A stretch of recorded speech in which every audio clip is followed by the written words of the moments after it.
It has been 2 physically exhausting weeks for the TCU Horned Frogs, but they come out of it successful, and they can finally breathe again as they take on Kansas State. Yeah, and unlike a lot of teams, they were able to avoid that injury bug quite a bit against these other pretty physical teams. This 5-0 TCU team is really looking to make another statement against a fairly weak Kansas State team who has struggled as of late, both offensively and defensively. Well, TCU has a couple strengths. The first one being Kenny Hill.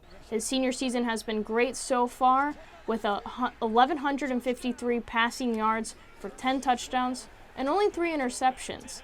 Last week he threw for 188 yards with 1 touchdown and no picks. So he's had some good stats, and he's going to continue to develop throughout the senior season and put up even more impressive stats. But they're also good under pressure. They lead the nation in third down conversions with successful attempts 58% of the time. And defense, that's always huge. Although they allowed 508 yards to West Virginia last week, that was also the key to last week's victory over a powerhouse offense like West Virginia. They caused 2 pivotal turnovers that gave them the edge going into the fourth quarter. Yeah, Kansas State also has some of its strengths. Gary Patterson all-time is only 2-3 against his alma mater, and especially playing at Manhattan. That'll definitely bode well for him. They also have the 32nd ranked rushing offense in the FBS so far this year with just over 211 yards, and the TCU has the 44th ranked defense, which, really isn't that great, especially after that West Virginia game. It seems as though they've dropped off a little bit and focused more on their offense than their defense. As I said earlier, they are playing at home, and in the all-time series, that seems to bode pretty well for either one of the teams. Whoever plays at home wins a majority of the time in the series.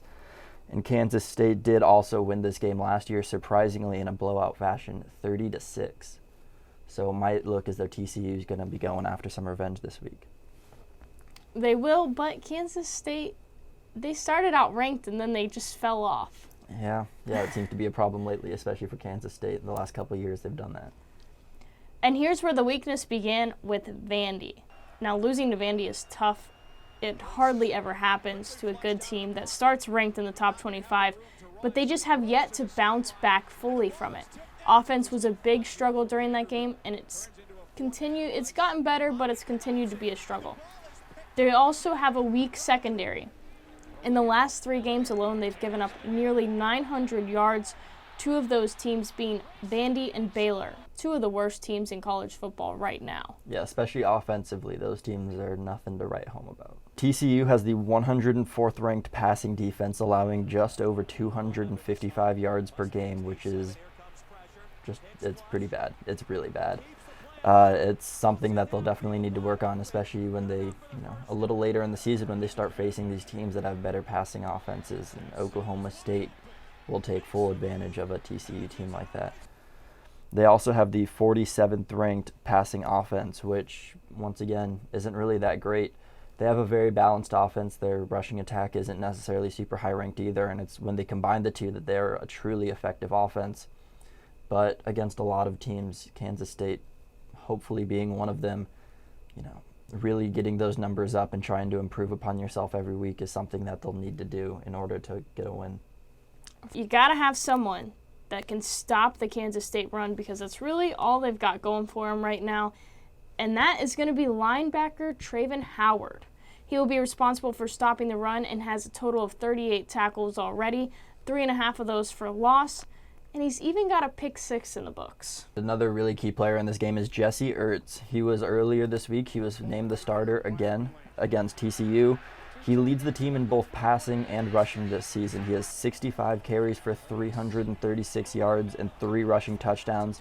And he's also 55 for 100. That's 55% for 930 yards and 7 touchdowns. And he limits his interceptions and overall turnovers with just 3 interceptions and no fumbles yet on the season.